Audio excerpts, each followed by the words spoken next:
Hello, friends. This is the Alphalist podcast. I am your host, Toby. The goal of the Alphalist podcast is to empower CTOs with the info and insight they need to make the best decisions for their company. We do this by hosting top thought leaders and picking their brains for insights into technical leadership and tech trends. If you believe in the power of accumulated knowledge to accelerate growth, make sure to subscribe to this podcast.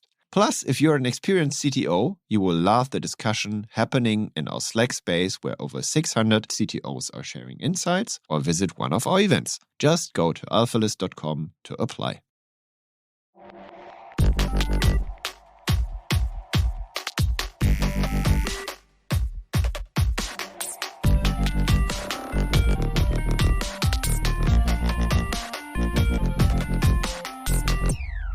Welcome to the Alphalist podcast. I am your host, Toby, and today I got with me like a very popular JavaScript guy. I hope it's okay to call you a JavaScript guy. Sure.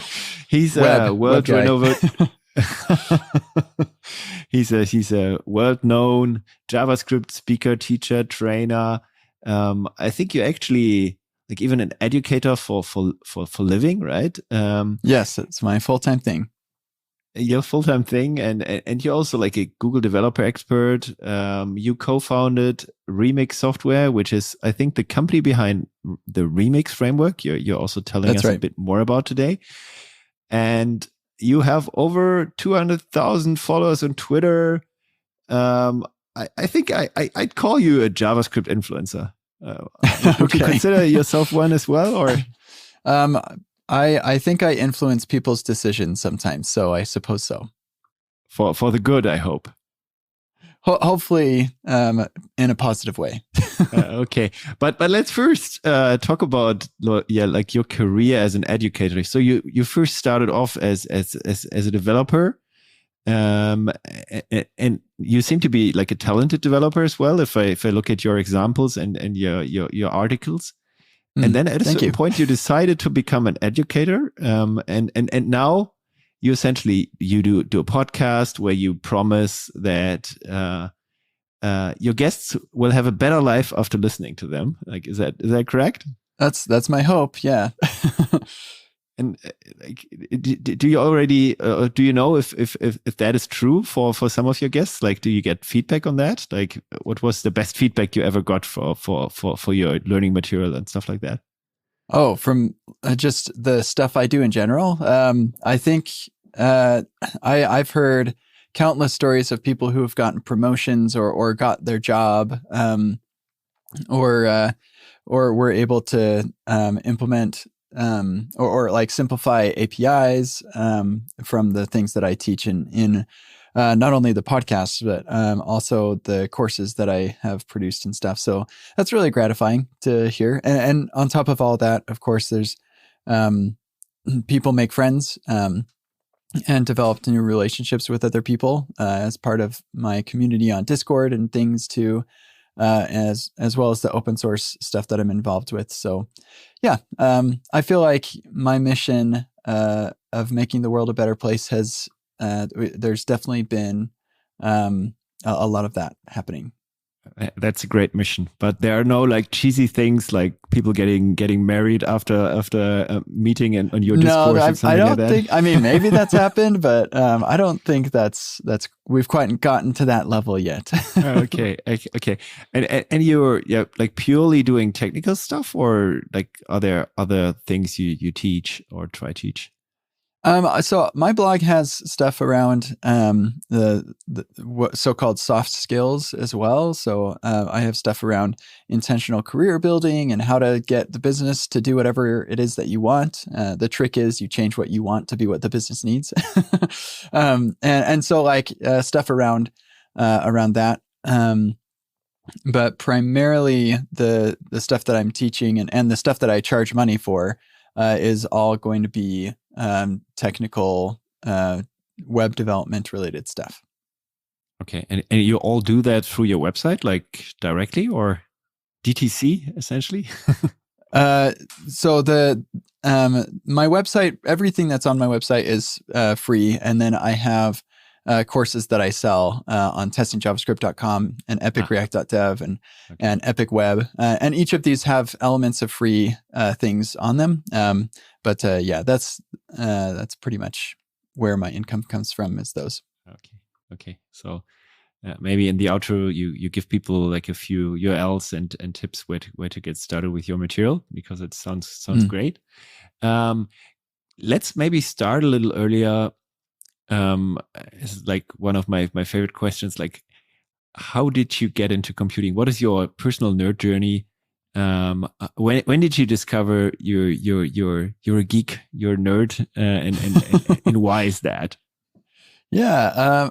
Well, so I remember when I was a teenager, my friend was into computer programming, and he and I had all these visions and ideas of building a game. He played RuneScape. I don't know if your listeners are familiar with that, but it's like this massive online multiplayer online game. I didn't really play it that much, but one thing that we thought was really cool is that there were constantly people playing on that. And we wanted to build a game like that, that we could just, in our minds, we just, you build it and then you let it run and people are constantly playing on it and you don't have to do anything and you're just making money in the background. Of course, that's not how that works, but we had visions of building this really big game. And so he started building it. He built a server. He was writing C. And then he was going to teach me how to code so I could help him build it. And I just remember him saying like, okay, so let's talk about the data types. You've got a number. And I was like, yeah, got it. I can do numbers. And then he said, here's a Boolean, true and false. Okay, I guess that makes sense. And then he said, here's a string. And I just couldn't get past a string. Like, I just didn't understand what he meant by a string. And so I said, okay, you do the programming and I'll just go into marketing or something. And that never really happened. I dabbled a little bit in CSS and JavaScript and HTML, not really JavaScript as much.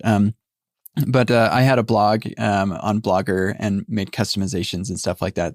So I never really got very deep into coding as a teenager. It wasn't until I was in college and I got a job actually in college, I did some beginner programming classes there as well, because I knew I wanted to do something with computers. I just really enjoyed being with computers, doing things on the computer. But my programming classes, I didn't really enjoy very much. I did fine in them academically, but it didn't feel like what I wanted to spend my time doing. So later, I went on a mission for my church, and 2 years later, I came back and realized I was really bad at math, so engineering was just not going to be a thing for me. I ended up in the business school. I was going to go into accounting.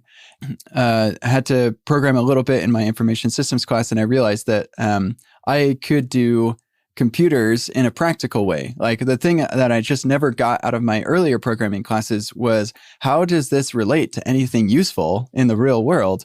And with information systems, I saw like business application, and I thought, okay, cool, I can do business and computers. We'll do information systems. And then but I still wasn't convinced I was going to be a programmer. I was just like, business and computers, that sounds great. So then I ended up getting a job as just doing a bunch of monkey work on the computer, like uploading videos to YouTube, ripping videos from DVDs, a bunch of stuff like that. And at the time, I was in my information systems, I was taking a Java programming class, and I decided to automate some of the work that I was doing, just because it was really boring. And so I was like, I could probably write a little Java program that does some of this stuff. And eventually I spent more of my time programming than anything else. And ultimately the program I wrote was like hugely successful. And I was able to accomplish way, way more than I ever could have manually. I was still not convinced I wanted to do programming even then. But my next job was an internship, and I again ended up doing more programming than my job, which was supposed to be business intelligence engineer. I just wrote a bunch of programs to help automate lots of the stuff that we had to do in the job. And that was around the time I realized, you know what? I think I want to be a programmer. And my next job, I was hired on to be a QA engineer, but I transitioned to full-time programming in JavaScript. And that's my story. That's how I got into programming. Okay, and then you worked for like more or less popular companies like PayPal and so on, and you straight away got into JavaScript, or? Yeah. So that company that I joined as a QA engineer and transitioned to JavaScript was called Domo. It's a company local here in Utah. They do business intelligence for enterprises, and that transition over to JavaScript was that all happened there. And then I bounced around to a couple different companies, but for several years. Ever since then, that was 2014, I want to say, something like that.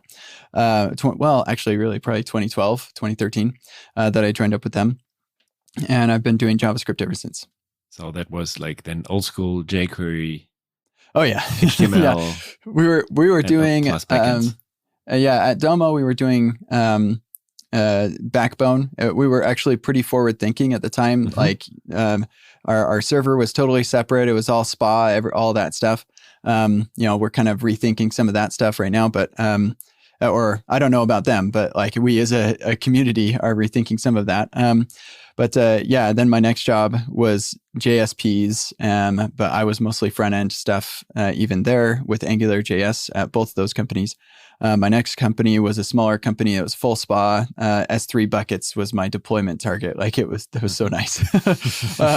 And that was again an Angular application. Then I moved over to PayPal where I did React, and that was like a hybrid of a Node app, and that server rendered some of the basic stuff for like SEO and stuff, and then hydrated the client. And so we didn't really server render React. Well, not in the way that people do now. We did some stuff, but so I spent 3 years at PayPal before striking out as a full-time educator. But like through all of this stuff, I was educating the entire time on the side. Okay. So you're a good teacher. Hopefully, I do a lot of it. I hope anyway. So too. Yeah. Would be bad if people don't like this stuff in reality, right? So I did end up making more money on my side gig than my full-time salary, and so that's when I decided, you know what, I don't need 2 jobs. I'll just do the one that I both enjoy more and make more money doing. And so that's when I transitioned to full-time educator. Sounds good. It's like a good idea. And today we wanted to talk about the web's next transition, which is one of your most popular articles on your blog.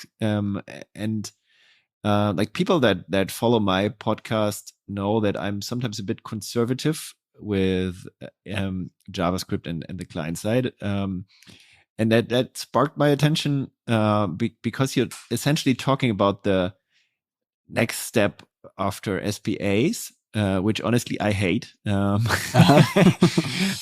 Or let's say I sometimes hate. I like the snappiness, but I hate the efforts and the duplication and all of that. Yeah. So that, like, you're saying you hate the developer experience, but you like the user experience. Yes. Yeah. That's pretty much it. And I hate it for multiple reasons. Like as I come from the Rails world, I always like kind of stick to Ruby and the backend and ideas like active record and so on. And I really love it. Honestly, like still, I think it's like one of the most productive ways to work. And combining that with SPAs is horrible, like a horrible idea. Like if you have that, that split between teams or split between functional representatives or technical skill sets is not ideal. Like if you have like someone working on front end and then you have someone in another language working on the back end, and then I don't know, you try to glue it all together with GraphQL or something. It's just a hairy monster, and it sucks way more time than the classical multi-page apps as you refer to in your post. Tell me nice things. Tell me, like, come on. Okay. So we can go through all of this. So when the web first was introduced back in the mid 90s, the only way to build a website was with a server sending HTML, and then the user could send a form body with the, you just render a form and then the user submits it and it posts to a specific URL, whatever. And then the server just responds. Hopefully you're doing a post redirect get, so we don't have back button problems. And yeah, that's the multi-page app thing. We didn't call it multi-page apps back then because it was just like websites. That's like it's the only way to do it.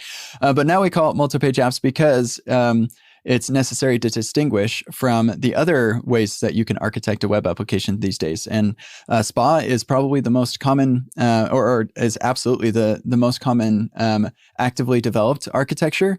Certainly, it's not the most deployed because WordPress is always going to be the most deployed architecture. Like it's just so big. But as far as like developers writing code, there are vastly more developers writing code in SPAs than there are in any other architecture.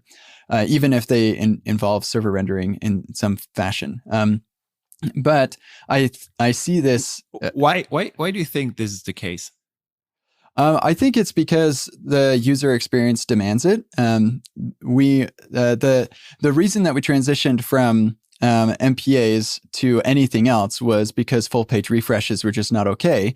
And so, like, imagine if you're on Twitter and you like a tweet and it does a full page refresh. Like, no, that's not going to fly at all. And so we actually transitioned to what I call multi-page or progressively enhanced multi-page apps, where the application itself works. You keep all the existing code you had with your MPA, but then you add additional code to the server and some code on the client so that the client can do page transitions and stuff. It's like a sort of a hybrid of a SPA and an MPA, except that your MPA is written in a completely different language than your front end.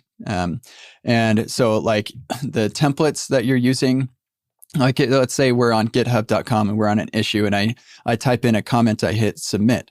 Well, when I landed on that page, I had to have a template in the Ruby side that says, here's what a comment looks like.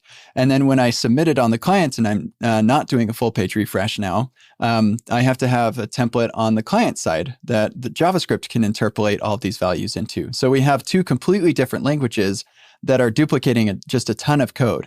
And not just that, but also if you want it to be really progressively enhanced, it should work without the JavaScript. And so you need to have your backend server that supports the regular form post, but also have an endpoint that supports an AJAX request as well. And so you've just got duplication all over the place in completely different languages. And that's what I call the progressively enhanced multi-page apps, or a PEMPA. And so a lot of people moved over to SPA because what that did is it said, okay, so we've got all this duplication. Let's just delete all of the stuff that doesn't give us the nice user experience that we're looking for. And so that's where we got with the SPA, where we kept the backend code that was necessary to support the client, but we deleted the backend code that was necessary for server rendering, for handling regular post requests of forms, for doing regular navigations and stuff. And now when you go to youtube.com, you are greeted with like this useless skeleton UI while you download a just obnoxious amount of JavaScript before anything can happen. And so like the developer experience is actually one of the main reasons why we moved from a progressively enhanced multi-page app to a single page app, was because that code duplication was such an enormous challenge. And so let's just get rid of the code duplication. But some people skipped over the PEMPA, or that progressively enhanced multi-page app. They went straight from MPA to SPA because the MPA limitations of full page refreshes were just not going to fly. And sprinkling JavaScript, that's basically the PEMPA architecture, and sprinkling JavaScript scales very limitedly. Like you can do simple things with that, but it's very difficult to do anything complex. And so I think that's the primary reason why so many people moved over to a SPA, was actually because it was a better user experience to have stuff happening in the client. And it's also a better developer experience to not have the code duplication. Unfortunately, it ends up being a really bad user experience in other cases as well. But I'm going to stop talking because we do have another transition to talk about. But yeah, but just a few questions about this transition. Like, you think it's purely the user experience that influenced the decision? Or like, is there something else behind? Like, if you look at like frameworks like Gatsby, right? I mean, you're essentially generating like static websites, inject like SPAs or let's say client-facing client-side interpreted code, and you do that, like it's a lot, right? And you kind of, well, have transitions between the pages, and you build like a GraphQL API on top. But like, why? I mean, if you have a block and you do that in Gatsby, like, why do you do that? Like, there must be more behind it. I mean, yeah. Well, I mean, if we're talking about the simple stuff like blogs, developer portfolio or whatever, then I think the primary reason that people have been using Gatsby for stuff like that is because it's what they know. It's a familiarity thing more than anything else. There's no really good argument for using a really complicated tool like Gatsby or Nuxt or Remix. Actually, I don't think Remix is all that complicated, but I am biased. but like there are, it's very a hard sell to use something that's so client heavy for something that's so static. And so like if we're talking about blogs, I don't care about blogs. Like but even take like one very popular multi-page app example, which is Amazon.com. Like they never like yes parts of the application are then an SPA, like it's like SPAs injected in a few pieces in a few places, but the rest is just like a stupid static website, and it's fast. Like it has to be fast per definition because they have to sell. Like why did they never jump over to this modern world of like fast applications on the client? Like, why? Yeah, well, so first I'll say I have never worked at Amazon, and so I can't just look into their minds and tell you what they were thinking. But I can give you a couple of ideas. And one thing to consider is the fact that Amazon.com has been around for a very long time. And it's a very complicated application. At the surface, it doesn't seem that complicated, but like, yeah, believe me, that application is full of complexity. It must be. Yeah. And so with hundreds of developers working on even the smallest features. And so it would be very difficult for them to just jump on board all of these different approaches for building applications. And they do have a lot of SPA-like functionality, though. Like as you're navigating around their search page, they are prefetching a bunch of stuff so that it's as fast as possible. Yeah. That is very difficult to maintain, that sort of thing. But they've got the money to just pour into these developers' pockets to keep maintaining that to avoid just a massive rewrite. That, like I said, I don't know exactly why they've made the decisions they have, but. So mostly legacy from your perspective, and there are like a few more approaches that try to like, let's say, mimic SPAs. But yeah, let's maybe go to the next transition and then like talk about those approaches as well. Yeah, sure. So SPAs, in my blog post, I have the architectural characteristics or the fallout of these different architectures, and in particular, like. When we're talking about requests that the user's making. So when they land on the page, when they transition to a different page, when they make a mutation, what is happening. And what's interesting is the progressively enhanced multi-page app that like you could kind of think of GitHub as sort of this way, where like it server renders every page, but then like it has some JavaScript interactivity and you can navigate between pages, whatever. So the interesting thing is that the architectural characteristics between a PEMPA and a SPA are actually identical, except that the SPA has a much worse document request experience. Like, so with the SPA, you have to load your static content. And like I said, youtube.com is a great example of this, where you land on youtube.com and before you see anything, you just see the skeleton that's completely useless. You don't even see the search bar, which doesn't make any sense at all. But they have to load just a bunch of JavaScript before they render anything else. And and this is just like, this is what spas are, especially when you're dealing with very dynamic user-specific content. You have to find out who the user is before you can go and request anything, and so that results in just a lot of loading spinners. And so we transitioned from MPA to PEMPA for a better user experience. We transitioned from PEMPA to SPA for a better developer experience, but made the user experience worse. And so the real solution is to take a step back and say, okay, let's pretend we're all just doing MPAs today, and we don't know anything about the PEMPA or SPA transitions. We're just on MPAs. Let's evaluate our situation. We've got a problem with full page refreshes when we're doing mutations and navigations and stuff. And we don't have any way to provide the user with feedback when they're navigating or when some request is taking a long time. Like, it's just the favicon spinner. These are not great problems. So how do we solve these problems? Well, what if we have the server and the client run the exact same code? So the server execute, it routes the user, it's loading data, it's doing all of this stuff, and sends some HTML. And then when that HTML shows up and it has JavaScript, we can actually load like lots of our logic onto or at least the logic that's necessary on the client. So like specifically, I'm talking about the UI, the templates. We'll just load that onto the client so that, as well as the routing. So when they navigate between pages, we get that snappiness. So we don't do full page refreshes. When they submit forms, we just do a fetch request. So no full page refreshes there either. And then we'll just have some sort of framework that takes care of the communication across this wire. So as the user clicks on this, we need to load data to go to that page. So we'll handle making a request to the backend. So that backend code that loads that data will go and handle that and send it back. And then the client can use that to render whatever template we have. But the key component here is that we're using the exact same language between the front end and the back end for at least the rendering of the UI.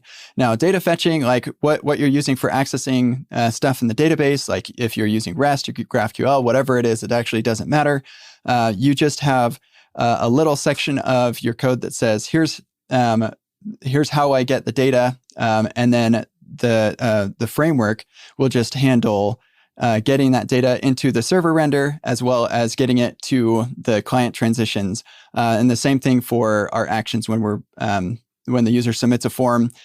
This little bit of code will take care of sending that over the network to the backend code that says, okay, here's how we update the data, whatever, and I want you to redirect over there, and the client-side code will handle that. So it's still like one question. So it's still transferring structured data between client and server. So it's still using, I don't know, JSON or something to and I think that's not necessarily like a key part of the architecture. The key important piece of the architecture is that you can write.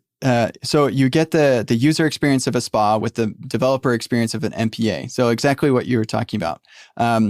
And the way that you accomplish this is by having a consistent language for rendering the HTML on the server as you have for rendering HTML on the client. So that way you don't have the code duplication problems that we had with PEMPAs. Okay. So it sounds relatively similar to the ideas of Phoenix Live View or concept like Hotwire, where it's just no JavaScript involved, at least no, not to the knowledge of the developer, right? Where you basically transmit HTML. Is that similar from your perspective, or how does it differ? Yeah.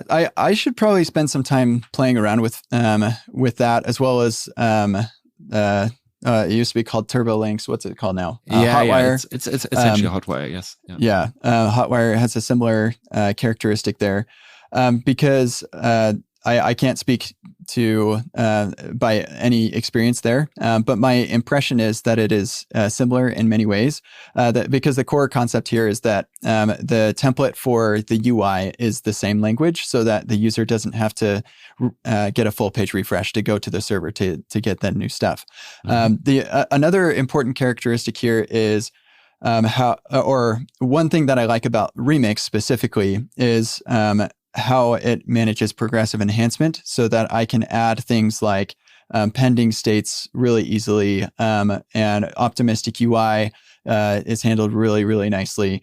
So I don't know how Phoenix Live View and Hotwire manage those specific use cases, but yeah, the concept is let's just keep our UI code being generated the same, both on the client and the server, so that we can we can feel like we're just building an MPA, which is the simplest mental model, like no managing state in the client and all that nonsense.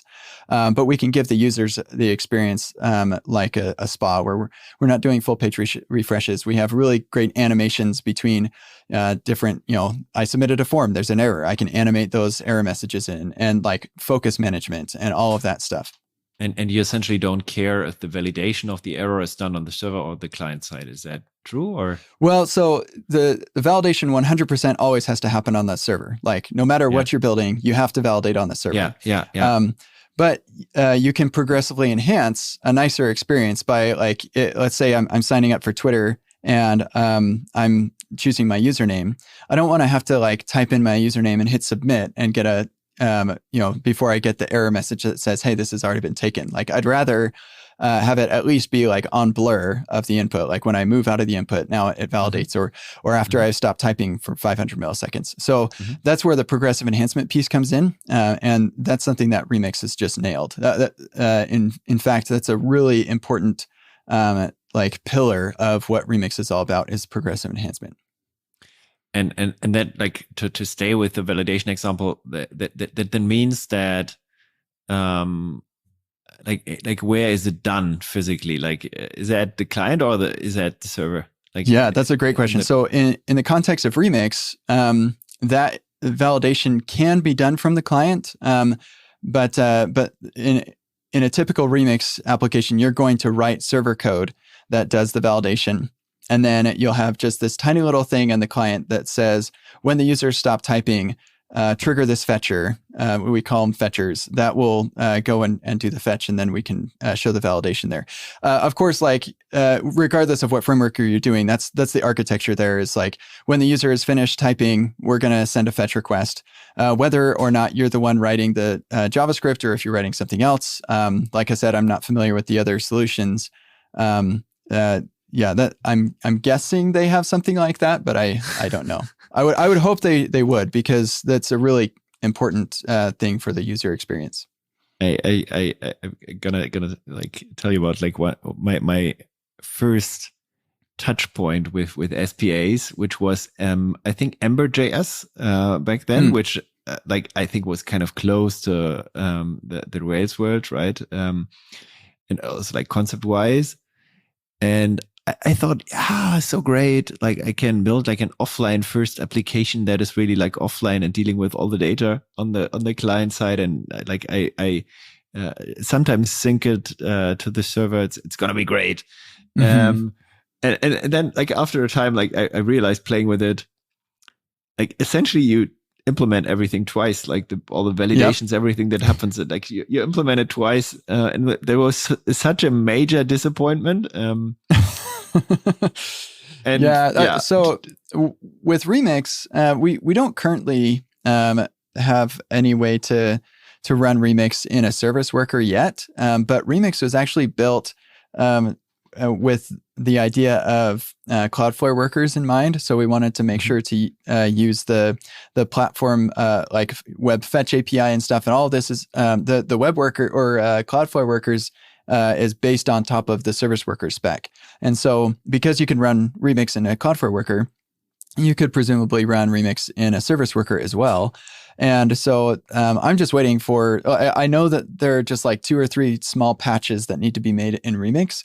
And then that would work. But that would be just the perfect example of an offline first application where you have an actual server that has an actual database, but then you have the client side of this that runs just in the service worker and queues up all of the requests that have been made and stuff, and then replays them, maybe using CRDTs or whatever to the conflict resolution stuff to manage that. But I see that as a part of the Remix future. And what's cool about that is that you don't have to write it twice. And that's the point of the PESPA architecture, progressively enhanced single page app architecture, is that you don't have to write it twice. You just write it once. And it will run in both contexts. All of what you just said sounds like very complex in reality. Like, is it like that, or is it just simple? Like, is it just getting started and then deploying to Cloudflare and it just works and it's an amazing experience? Like, so I don't know about the service worker portion of that and making that all offline first. I've never done that myself. Well, I have built offline first applications, but not with Remix. And so that is unexplored territory for, I think, everybody. I don't think anybody's done that yet.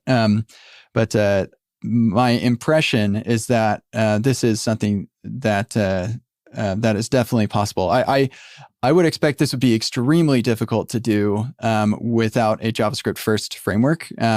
So Remix would probably be best suited of the lot. But that I would say that the vast majority of people building applications might benefit from a little bit of offline capability, but most applications, they don't care at all. And it may not even work for their use case. And I would say, like, it even got like less relevant in the last years, right? Because like you're essentially always connected. Like, I don't know, I can be on a cruise ship somewhere or on a plane, and I'm connected to the internet. So maybe it's also it's getting less relevant. Yeah. I mean, it's still very important for some use cases, but for those, they typically want to just build a mobile app instead. But coming back to the concept of PESPA, does that then mean that the app still runs on the server like most of the time, or? Yeah, so the document request will always be rendered on the server. And then as far as the UI is concerned, and when we're generating that HTML, we're calling we call them loaders in Remix. So the functions that are responsible for getting the data for the UI. So we're calling those loaders, that we generate the HTML, we send it to the client, and then the client takes over from there. And then as you're transitioning between pages and things, the router is going to call the backend, and the backend will route that to the correct loader. And so you end up calling that loader function for whatever page you're going to. And so, but all of this is transparent to you. Remix really is just, or sorry, not transparent. It's like black box that is simple to understand. The opposite of transparent. Opposite of transparent. It's not really, it doesn't feel like you have to think about it. Because you, the loader is going to be, like, the entire network tab is managed by the framework. And so you don't have to worry about making the fetch calls or deduping requests if, like, the user clicks here and then they're like, never mind, I want to go here. Remix, really, we call Remix a browser emulator. So you build your web application just like you're working with the browser directly, and you don't have any SPA going on at all. You don't have to worry about client-side state or anything.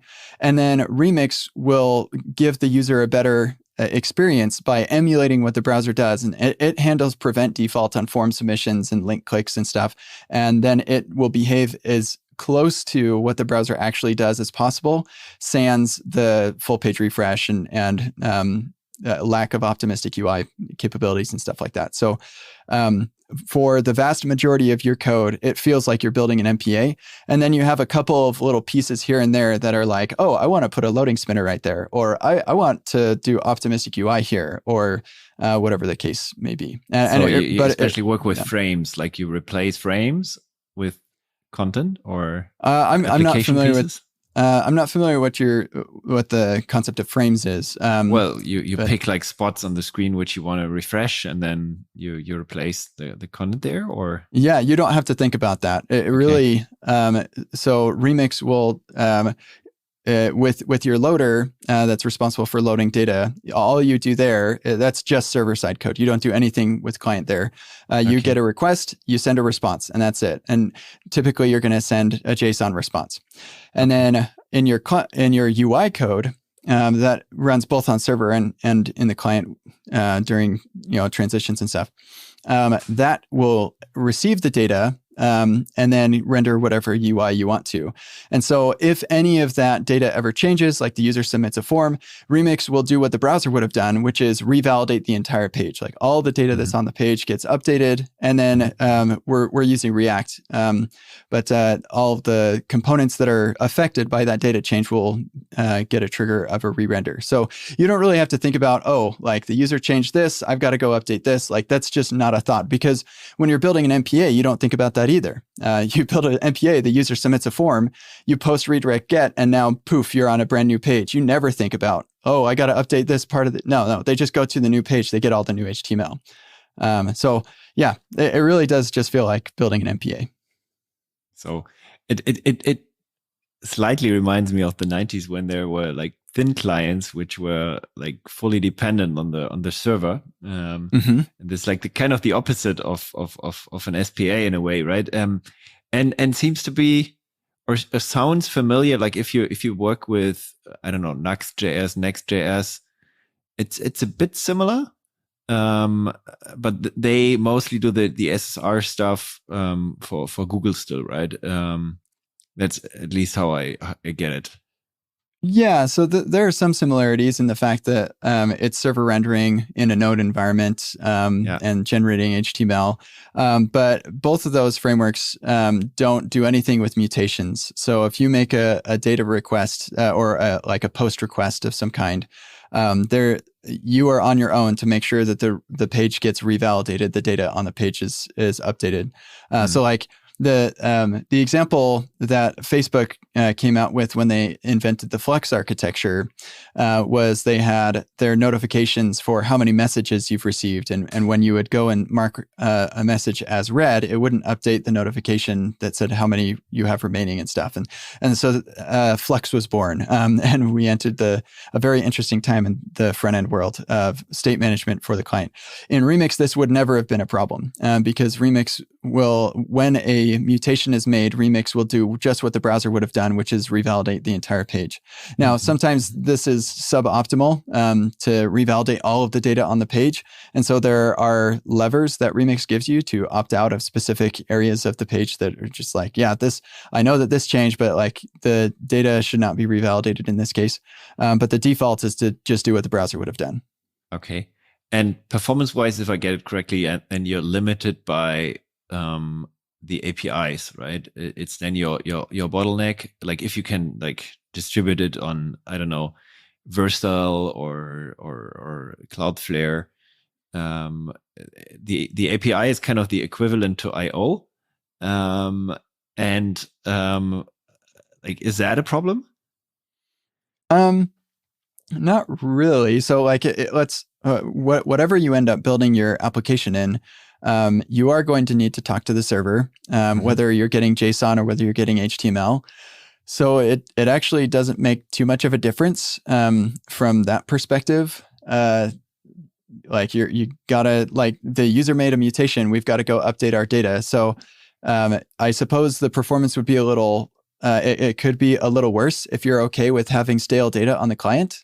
And so you just don't revalidate stuff that's stale. I don't think that applies to most people. I mean, there's use cases for stale data and just like assuming your cache is up to date and stuff.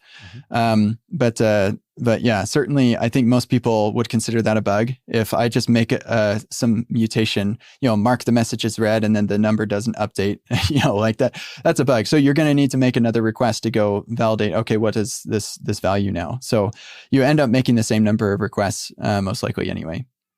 Okay. And are there, like, besides Remix, are there other adoptions of this idea? Yeah, it's actually really validating. So Remix came out and said, here, like these things are important progressive enhancements, but also a really awesome UI experience, or user experience on the client. And all of a sudden, a lot of other frameworks are adopting this. So one other thing that Remix really popularized, did not invent in any way, but popularized, was nested routing. And since then, Next.js is adopting nested routing in their beta version of React or Next.js 13. And SvelteKit also has nested routing. I'm not sure I think Remix shipped first, but it in any case, we're converging on that idea of nested routing being a good idea, because a lot of these things kind of fall out of that nested routing idea. But then on top of that, the Forms API that Remix has pushed, where it just kind of emulates what the browser does, SvelteKit has adopted that, and eventually, I'm sure Next.js will eventually as well. Solid Start is a new upstart that's doing a lot of this same sort of thing too, adopting the same sort of mutations API. And as far as like actions and loaders, these are also being adopted by other frameworks. So yeah, the PESPA architecture has definitely been validated by other frameworks adopting the same kind of ideas. And I should say also that the Remix team never coined the term PESPA, never like, this was my own creation that I just like observed. Yeah. Okay. Well, no, it's not copyrighted. You say whatever you want, but all I'm saying is that this is just an observation that I saw, was like everybody was converging on this idea that a SPA was leaving us short, but an MPA wasn't good enough either. Let's put these things together and make a progressive and enhanced single page app, and that's where the PESPA idea came from. In addition to, well, yeah, that's it. and right now, what is the largest project using Remix? Like, do you know that? Oh, I don't know what the largest one is. I know that Microsoft is using it, Netflix is using it, LinkedIn is using it. I think GitHub is exploring it, Tesla is exploring it. Yeah, there are a bunch. For a long time, my personal website was the biggest. It was like 25 or 30,000 lines of code. Yeah, I was definitely the biggest for the first like year, I think. So, but that was like 2 years ago. So okay, and you personally like invented parts of it and worked on it, right? Like, is that still the case, or? Yeah. To clear up the history here, Michael Jackson and Ryan Florence are the creators of Remix, and when the pandemic hit, it hit them really hard with their training business. Most of their trainings were in person, and so they had to lay off a bunch of their educators and stuff, and they were trying to figure out what should we do, and so they decided to build this framework, and they actually listed it as a paid framework to start. And because they thought, hey, we could like build software and have people pay us for it. Like, what a novel idea. Anyway, while they were building that, I had many conversations, hours of conversations with Ryan about what they were building. And so I have definitely been involved since the very beginning, but I think I've only made one contribution to the runtime code, and that contribution needs to get removed. So I have not participated in any more than providing a lot of good ideas and feedback. And then when I joined up with the team a year after the company was created, they gave me the title of co-founder, and they gave me the equity a co-founder would get. In exchange for me dedicating all of my time to education on the Remix ideas. So cool. And you kind of convinced me that I at least would like to try it, and maybe like good. A few of my listeners as well. Like, let me first go through the limitations like once more. Like, are there any, like, if I want to, let's say I want to build like a simple to-do app, and I want to use Airtable as a backend. I guess I'm limited by the fact that like there has to be like some sort of an API, obviously, for my database, and maybe like if I want to use like a pre-built node package, then it has to run on the server side, I guess. But anything else? Yeah, so Remix doesn't limit you in anything that you could do with a regular React app. So if you're like happy building a regular SPA, you can totally do that with Remix, no problem. But you wouldn't want to do that because Remix has much better primitives for building your app. And so for that reason, you probably want to use server side stuff for loading your data and things. It gives a better user experience. It's way better dev experience as well. And so, talking to Airtable, you'd probably want to use backend anyway, because you have private keys to deal with and stuff like that. You don't want to send those to the client. With Airtable, that you 100% would have no problem building a to-do app with Airtable and Remix. A lot of people are using Remix as a backend for your front-end architecture. So they've got like a REST API or GraphQL API that's managed by the backend team. And people will and they have an existing React app that just talks directly to that. People will stick Remix in the middle in exchange for their front-end app, their SPA, and to use the backend portion of Remix to just talk to the existing services that they've already got. Other people will deploy Remix as their entire app. And so now their actions and loaders are talking directly to the database through some sort of ORM or something. So it just kind of depends on how you want to manage that. But Remix makes no opinions on how you access your data, how you mutate your data. It just has some opinions on where you do that. But like for let's say smaller to mid-sized applications, it might make sense to do all the data loading and so on, like in Remix as well, then, right? I can't imagine why you'd want to do anything more than Remix for a smaller application. Yeah. Okay. Yeah, cool. Maybe you can share a few links that we put in the show notes then afterwards. I don't know, you for sure have some sort of a starter where you can just play around with it and directly start it on your laptop or something. Sure. I can put a couple of things in there. And I helped with the docs for the 10 months that I was at Remix, and the docs are quite good. So the getting started tutorial there is perfect. Okay. So it's remix.run, right? Yep. Okay. Cool. And even if you do nothing more than just show up to the homepage and scroll down, it's kind of a fun experience. So I recommend people check that out. Yeah. Similar experience on your website, by the way. I really like the snappy block and stuff like that. So thanks a lot. So coming to the end, you also wrote an article about productivity, and just as a little sidekick, your top 3 productivity tips these days, because you wrote an article I think the title is "How I Am So Productive," which is kind of an interesting title for an article. I literally got the question, "Kent, how are you so productive?" a lot, and so I just here's the answer. You're asking me for the top 3 tips of productivity. Wow. Here, let me. So if you want to read the blog post, it's you can go to my website and look up how I'm so productive. One of the tips is I never answered the same question twice. And so that's why it's very common for if you're listening to me in an interview or something like that to reference blog posts instead of answer questions. I'll just say, I wrote a blog post about this, and then maybe give a short answer.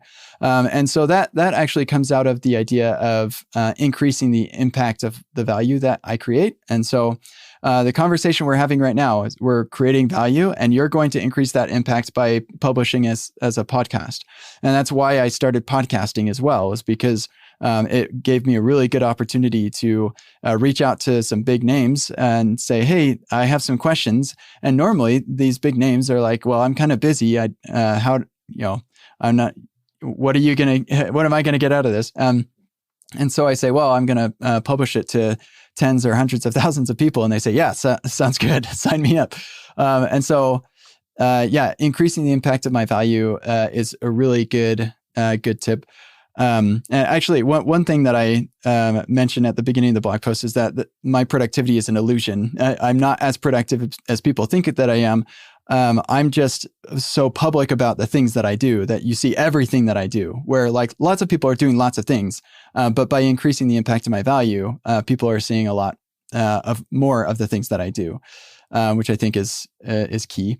Another thing that I talk about is automation. So as a software developer, I have the benefit of being able to take a mundane task that I'm doing and automate it. And even if it takes longer to automate a process than I will ever spend on the process, by automating it, I actually will, I'm able to do it more. And I'm also able to avoid context switching, which is actually a really big cost to our productivity. And so looking for ways to automate things has been really helpful. So I guess for the third tip, I also, as an open source developer, I spend a lot of time enabling other people to contribute. And I'm not doing quite as much open source as I used to, but I did spend a lot of time onboarding contributors to my projects. And so then later, when I get too busy to work on the project, I can just hand this off to somebody else who can continue to work on it, and I can move on to doing other things. And as like I said, I'm not doing as much open source now, but I'm still doing this sort of thing in the form of my Discord community, having people contribute and help in there as well. So kind of turning into a bit of a manager of people and enabling people, giving them some motivation to want to be able to help. That has helped me be productive as well. That's great. Thanks a lot. I still have a little surprise for you. So on your GitHub profile, I found like a little to-do list example in Remix and downloaded it. And there's actually a next-gen branch, like a hidden branch. And you never told people about that, but it has like a secret Easter egg called Time Machine, where you just add like a little to-do and enter like your name and the year you want to travel to. And it lets you travel back in time and actually change things. And now we have the chance to just send yourself back into the time when you worked for the More Good Foundation in 2011 as a developer. And like we can observe yourself for a little while. You're doing some SEO optimizations, and then now you have the chance to whisper something into your young self's ears. What would it be? Ooh. You're doing great. That's what I would say. Just keep it up. Just encourage myself. I don't know. And I've got one. Invest in Tesla. That would have paid off big time back then. well, at least if you sold at a certain point. I mean, right now it's back on a good track. Right? Even now, if I'd invested back then, I'd be very, very rich. yeah, I can imagine. Like same for Google and Amazon, but true. By then, at that time, we're all like, oh man, I should have gotten in early. But if you'd gotten in then, you'd still would have been doing great. Yeah. I got into stocks in, I think, 2008, which was like the crisis, right? And you unfortunately, I was too careful. That's fine. Yeah, next time. So, famous last words from yourself? Be kind. That's good. That's it. Thanks a lot, Kent. It was a great podcast. And really, thank you, Toby. Really looking forward to releasing it and hope to talk to you soon. Likewise. Thank you. We'll see you. Have a good day. Bye-bye. You too. Bye. Thank you for listening to the Alphalist podcast. If you like this episode, share it with friends. I'm sure they love it too. Make sure to subscribe so you can hear deep insights into technical leadership and technology trends as they become available. Also, please tell us if there is a topic you would like to hear more about or a technical leader whose brain you would like us to pick. Alphalist is all about helping CTOs getting access to the insights they need to make the best decisions for their company. Please send us suggestions to cto@alphalist.com. Send me a message on LinkedIn or Twitter. After all, the more knowledge we bring to CTOs, the more growth we see in tech. Or, as we say on Alphalist, accumulated knowledge to accelerate growth. See you in the next episode.